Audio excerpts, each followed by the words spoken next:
point, continuai-je, au point que, relevant la tête de son harassante besogne, le maître me disait quelquefois: quand je pense, mon cher Grégor, dans quelle profondeur j'irais, dans quels embrouillamini conceptuels je sacrifiais ma juvénile ardeur, me construisant un labyrinthe dont je cherchais désespérément l'issue. Quand je pense aux prothèses spéculatives dont il me fallait étayer mes échafaudages toujours trop complexes,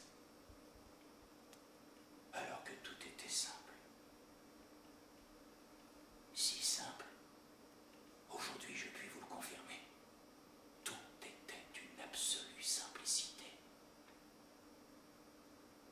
J'en rirais presque, ajoutait-il avec une joie qui faisait venir l'enfant sur son vieux visage, et il ouvrait tout à coup un de ses propres livres au hasard, lisant à voix haute: nous avions dit que la découverte de l'étang n'a lieu que parce qu'il existe une exéité fondamentale qui s'ouvre à l'étang, mais cela était encore une vérité ontique qui nous disait simplement que l'étang que nous sommes est lié à l'étang que nous ne sommes pas. Cela vous dit-il quelque chose? Me demandait-il, l'œil impérieux en refrainant l'ouvrage. Allons, répondez-moi, Grégor, soyez sincère. Cela vous dit-il quelque chose? Un rien décontenancé, et par esprit de consonance, il est vrai, je réservais.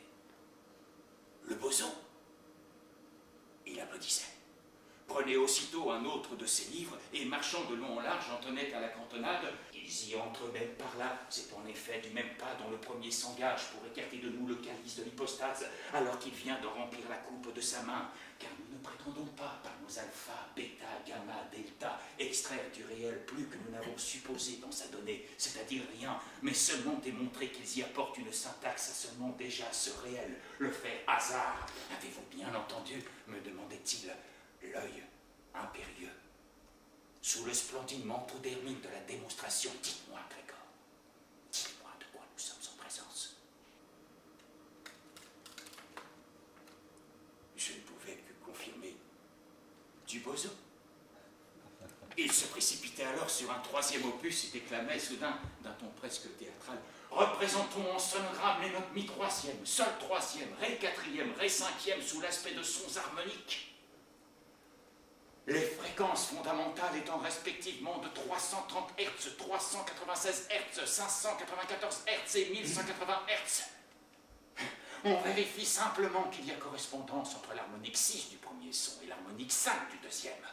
Un simple exercice d'arithmétique élémentaire montre que ces deux sons harmoniques sont dans un rapport 6/5e, c'est-à-dire de tierce mineure. Là, il s'arrêtait brusquement, me scrutait de son œil visionnaire, murmurait: je cherchais l'accord.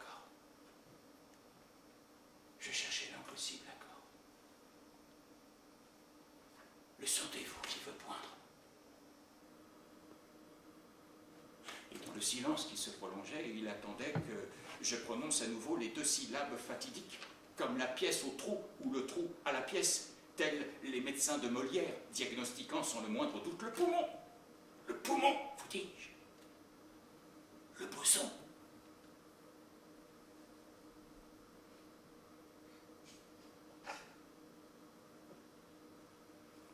Ici,